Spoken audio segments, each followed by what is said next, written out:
Bem, bem-vinda, Alvorada. Olá, amigos da internet, irmãos de ideal espírita, companheiros do Núcleo de Fraternidade Francisco de Assis, Instituto Alvorada Nova.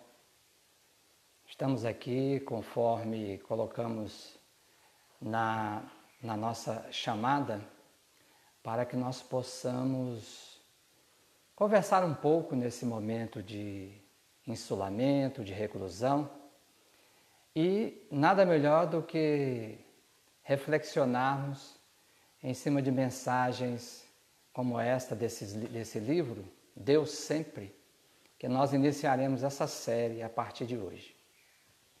Vamos comentar todos os dias, às 15 horas, um capítulo dessa obra. Uma obra interessante, onde o benfeitor Emmanuel sintetiza, exerce essa sua capacidade de síntese em todos os capítulos. Então, enquanto o pessoal chega, nós vamos rogar a proteção dos nossos benfeitores espirituais para que nós possamos sermos intuídos e também recebermos essas bênçãos, essas reflexões, para que todo esse fermento espiritual possa levedar a massa dos nossos corações nesses dias difíceis, porém necessários, que a Terra atravessa. O livro Deus Sempre, todas as suas lições são pequenas. Jesus tinha em seus ensinamentos uma predileção sobre as coisas pequeninas. E Emmanuel, um mestre da síntese, conforme nós havíamos dito, desde o início, nesse livro, o próprio prefácio já é uma síntese extraordinária. O nome chama anotação. Vocês já viram prefácio de um parágrafo? Pois é, o Emmanuel conseguiu fazer isso. Então, a anotação lembra página escrita. E nós, nesse momento, estamos escrevendo uma nova página na história individual de cada um e coletiva da humanidade. Pelo menos na história moderna. Então, Emmanuel nos lembra que é o momento de abrirmos um novo capítulo na nossa trajetória da Terra, através dessas anotações que fazemos no escrínio do nosso coração. E nesse parágrafo ele diz: um pensamento apresentado hoje, com o mínimo de palavras, em muitas ocasiões, pode nos favorecer com o máximo de auxílio no trabalho de amanhã. Olha que coisa incrível isso. Um pensamento apresentado hoje com o mínimo de palavras, em muitas ocasiões, pode nos favorecer com o máximo de auxílio no trabalho de amanhã. Uberaba, 21 de junho de 1976.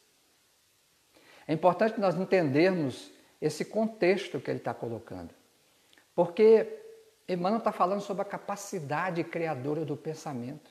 Não é? Nós, em verdade, somos aquilo que sentimos e que pensamos. O que pensamos hoje forma de tal forma uma egrégora em nossa jornada ao redor de nós, que há grandes possibilidades disso se colapsar, disso se realizar. E por isso que ele diz, um pensamento apresentado hoje com o mínimo de palavras. E por que o mínimo de palavras? Porque nós não precisamos falar muito. A boca fala do que está cheio o coração, dizendo Jesus. E se temos o coração cheio de desejo sincero de renovação, falaremos pouco, mas falaremos com propriedade. Porque as nossas palavras estarão imantadas dessa energia do pensamento. Né? E toda essa ação de pensar e falar culminará no futuro, né, com o máximo de auxílio no trabalho que nós temos que realizar, finda essa pandemia. Realizamos primeiro esse trabalho dentro de nós, para que no futuro possamos colocá-lo a serviço dos nossos semelhantes lá fora. Então é muito importante essa síntese de Emmanuel nesse prefácio. Não estamos reclusos por acaso. Há um trabalho a ser realizado, mas ele começa agora. E começa onde? Dentro de nós. Porque o próprio Emmanuel nos dá uma equação da vida, né? Vocês vão se lembrar, no capítulo 1 do livro Pensamento e Vida, ele diz, né? Eu até anotei aqui, o reflexo esboça a emotividade. A emotividade plasma a ideia, o pensamento. A ideia determina a atitude e a palavra, que comandam as ações. Então é momento de irmos na fonte, no sentir, porque o reflexo esboça a emotividade, tudo começa no sentimento. Por isso que nós estamos nos reunindo para fazer essas reflexões. E para isso nós precisamos ter esperança, gente. Esperança. Mas não aquela esperança de esperar e passar esse período de pandemia e cruzarmos os braços. Não, é aquela esperança do Paulo Freire, né? Grande pedagogo, grande ser humano, que diz do verbo esperançar. Aquela esperança proativa. Aquela esperança que não espera, faz acontecer. E é esse momento que nós estamos de recolhimento. É um momento que nós temos que lavrar, arar a terra, o solo do nosso coração. É preciso avançar. Emmanuel prossegue, então, com a primeira lição. E essa primeira lição é interessante porque ela diz assim, a lição é a número 1 do livro, o nome é Ação. Está vendo que interessante? Ação. Embora estejamos reclusos momentaneamente, podemos ser ativos. Nós vamos ver como Emmanuel nos dá essas dicas. Diz ele assim, é bem pequeno. Ante o bem a fazer, não digas impossível. No amparo aos semelhantes, não fales nada sou. Estende as mãos e serve. O céu te escuta e te vê. Lembra a tomada humilde comunicando a luz. Faz o melhor que possas e o melhor surgirá. Deus é auxílio em ti. Age e funcionará. Que mensagem extraordinária. E é uma mensagem de esperança, porque ela nos convoca à ação, mas não uma mera ação, uma ação consciente, uma ação traduzida em lucidez, em discernimento, com a fé raciocinada. Então nós vamos desmembrar um pouco isso que Emmanuel está dizendo, pensando o seguinte, a primeira frase dele, né? Ele diz assim, ante o bem a fazer, não digas impossível. Vocês já pensaram o que é o bem? Né? A gente se lembra aqui do benfeitor Sâncio, no livro Ação e Reação, quando André Luiz pergunta a ele o que era o bem e o mal. E ele disse que, olha André, eu não vou responder pelos caminhos da filosofia, mas vamos para a prática. E ele diz assim, o bem, meu amigo, é o progresso e a felicidade, a segurança e a justiça, para todos os nossos semelhantes e para todas as criaturas de nossa estrada. O bem é o progresso, a felicidade, a segurança e a justiça para todos. E aí, André, e o mal? Ele diz assim, o bem, o mal é o progresso, a felicidade, a segurança e a justiça só para mim. Então o mal em si é a ausência do bem. O mal em si traduz o egoísmo. E é por esse egoísmo que culminou nesse estado de coisas que a humanidade está passando. Então é preciso refletir, para que quando sairmos daqui, a gente possa pensar sempre no coletivo. Que o coletivo seja o ideal de tudo aquilo que fizermos, né? Kant dizia assim, Immanuel Kant, né, um grande filósofo, se você quer saber se algo é bom, pense se todos fizessem aquilo com você. Você iria gostar? Se você gostar é porque é bom. Você pode fazer com os outros, né? E ele prossegue mais. No amparo aos semelhantes, não fales nada sou. Gente, nós somos filhos do Altíssimo. Somos centelhas divinas, né? Aliás, foi Jesus que disse isso, vós sois deuses, podeis fazer o que eu faço e até muito mais. Deus com letra minúscula, né? E a gente precisa compreender que, mais tarde ele diz assim, vós sois a luz do mundo, mas ele usa depois o imperativo, faça brilhar a vossa luz. E o bem, porque ele diz lá que a gente não deve nunca dizer que a gente não é capaz de fazer o bem, que o bem é impossível. O bem, na verdade, ele é o acendedor dessa luz. A caridade, ele é o acendedor dessa luz. E nós agora estamos tendo a oportunidade de fazermos esse bem dentro da nossa coletividade, desse microcosmos que é a família. Isso é muito importante nós refletirmos, né? Eu brinco, né?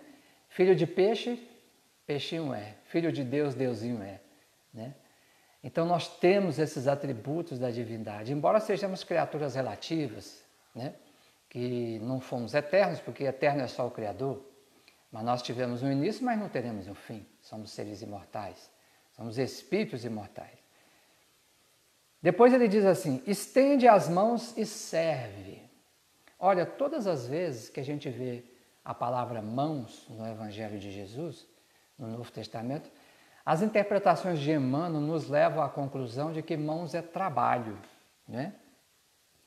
E o Criador age na criação através das suas criaturas. E é por intermédio dessas criaturas que a providência divina, a misericórdia de Deus se manifesta. Então é preciso dentro dos nossos lares a gente erguer essas mãos e servirmos, estender as mãos uns para os outros. Porque naquele afã do dia a dia, no trabalho, na correria, esquecemos dos que estão dentro da nossa casa, do nosso lar. Então é fundamental estender essas mãos. É agora, esse é o momento, né? O próprio Jesus disse que ele não veio para ser servido, e sim para servir, não é? E é claro que ele disse isso por quê? Porque ele, como um Cristo planetário, ele sabe que existe uma lei no universo que é fruto, é um colorário da lei de progresso, que é a lei de cooperação. Tudo coopera em favor de tudo, não é? Interessante que, na pergunta 886, Kardec pergunta aos espíritos qual era o sentido da caridade conforme entendia Jesus. Já que caridade, segundo André Luiz, é o amor em ação, é a expressão visível do amor. E os espíritos respondem assim, 3 frases, benevolência, bondade para com todos, né? Indulgência, tolerância para com os erros alheios, e perdão das ofensas. Olha que coisa maravilhosa. Tudo isso nós podemos fazer agora, dentro do ambiente com a nossa família, né? Sermos bons, sermos cordatos, sermos compassivos uns com os outros, termos a tolerância, compreender que nós também temos erros. E esse que está do nosso lado, que a Providência Divina colocou como companheiro de jornada, também está conosco. E tem suas dificuldades como nós temos a nossa. Atire a primeira pedra, não é isso? E o perdão das ofensas. Existe ocasião melhor do que tentarmos sanear a nossa trajetória familiar que temos feito até agora, com esse perdão? Não existe oportunidade melhor do que essa. E ele diz, o céu te escuta e vê. O céu te escuta e vê. Muita gente acha que está sozinho. Não. Lá no capítulo 2 da Gênesis de Kardec, no item 20 em diante, Kardec explica que o fluido cósmico universal permeia tudo. Permeia tudo. E esse fluido contém o amor e a sabedoria do Criador. Então ele está presente em nós. O nosso corpo não é uma matéria, não é derivada do fluido cósmico, ele está presente aqui agora. E é curioso que Kardec usa uma frase assim, maravilhosa. Ele diz assim, ele compara com o corpo humano. Nós somos o Deus do nosso corpo, né? Se um membro nosso qualquer, a mão, sente algo, o espírito também sente. E ele diz, uma criatura pensa, Deus o sabe. Deus está aqui agora, presente. É maravilhoso porque o livro chama Deus Sempre é Verdade. Eu me lembrei aqui, rapidamente, quando criança, nós tínhamos o culto do Evangelho no lar, na nossa casa, né? Somos de uma família espírita, e todas as quartas-feiras nos reunimos para esse culto do Evangelho no lar. E havia uma senhora, a dona Helena, uma senhora já de idade, morávamos numa encosta, num morro bem íngreme, ela subia aquele morro todas as noites para participar conosco às 20 horas na quarta-feira. E quando ela entrava na nossa casa, ela dizia, Deus está presente. Eu nunca me esqueci disso. E eu digo para todos nós, Deus está presente. Não duvidemos disso. Sempre presente. Diz Emmanuel ainda, lembra a tomada humilde comunicando a luz. É fundamental a humildade. Esse é o momento de exercermos a humildade. Porque com a humildade, a energia positiva ela flui. A energia de maior potencial, ela flui do potencial mais alto para o mais baixo. Quando eu me coloco na posição de humildade, eu me torno um canal de bênçãos. É como se uma água cristalina passasse por mim e descedentasse a sede dos que estão ao meu redor. Mas só que como ela passa por mim, eu também me sacio. Mas é preciso eu ter essa humildade e compreender que tudo provém dele. Que toda a bondade, aliás, Jesus disse isso, né? Por que me chamais bom? Bom é o Pai que está no céu, não é? Se o Cristo diz isso, quem somos nós? Para nos considerarmos acima de qualquer pessoa, né? Então é preciso essa humildade. E eu me lembro do Chico, a primeira vez que eu o encontrei, era muito jovem, ele tinha ido a Belo Horizonte passar o Ano Novo, na casa da sua irmã, melhor dizendo, a Pedro Leopoldo, passar o Ano Novo, na casa da sua irmã, em Pedro Leopoldo. E nós fomos da Juventude Espírita, éramos muito jovens, e chegamos lá na fila. Talvez essa pessoa que eu vou dizer aqui agora esteja até nos assistindo, não sei. A nossa companheira Fernanda, de Juventude Espírita, estava na minha frente. E o Chico estava muito combalido, porque havia saído de um processo de angina, e ela tentou agachar para poder conversar com ele melhor. E quando ela tentou agachar, ele segurou as mãos delas e não foi ninguém que me disse, eu estava do lado, eu ouvi, ele disse assim, ô minha filha, não se agache, senão eu deito. Que coisa maravilhosa, gente. Porque ele sabia que alguém lá de trás poderia achar que ela estava ajoelhando diante dele. Daqui a pouco todo mundo estaria ajoelhando também. Ele não tinha humildade, ele era a própria humildade, né? Lembra a tomada humilde comunicando a luz. E ele prossegue dizendo assim, faze o melhor que possas e o melhor surgirá. Não duvidemos disso. Isso, gente, é da lei. Faze o melhor que possas e o melhor surgirá. É por isso que Francisco de Assis comentou, é dando que se recebe. É fundamental esse tempo de semear. É o momento de semear na lavoura, no solo do nosso coração. O melhor que nós temos. Em nós e no outro, dentro da nossa casa. Porque passada a tempestade, estaremos na primavera. Sairemos do inverno e a energia daquilo que semeamos com amor irromperá. E nossa vida será uma estação de florescência, de frutificação, para a felicidade de todos, não é? Inclusive, nós até separamos aqui uma mensagem, um trecho, né, do livro Jesus no Lar, onde é dito assim, o berço doméstico é a primeira escola e o primeiro templo da alma. Isso Jesus falando para Pedro, né? Primeiro culto do Evangelho no Lar. Está lá no Jesus no Lar, vocês podem ler. Aí ele diz assim, Pedro, na mesa de tua casa é servido o pão de cada dia que recebes do Senhor, por que não instilar em redor dessa mesa a sementeira da felicidade, da paz, na conversação e no pensamento edificante? O Pai que nos dá o trigo através do solo, envia-nos a luz através do céu. Que coisa maravilhosa. Vamos transformar nesses dias essa mesa que servimos. Muitas vezes nem participávamos pela correria, não almoçávamos juntos. Vamos almoçar, vamos alimentar, vamos nos congraçar juntos em torno da mesa, mas vamos usar essa mesa também para o pão espiritual, para fazermos a reunião do culto do Evangelho no lar e fortalecer nossos espíritos. E a última parte, ele diz assim: Deus é auxílio em ti. Deus é auxílio em ti. Isso é fundamental, gente. A presença de Deus em nós jamais pode ser dúvida em nosso coração. Porque se nós tivermos essa certeza, né, inquebrantável, tudo aquilo que fizermos sairá dessa irradiação divina que está em nós mesmos, né?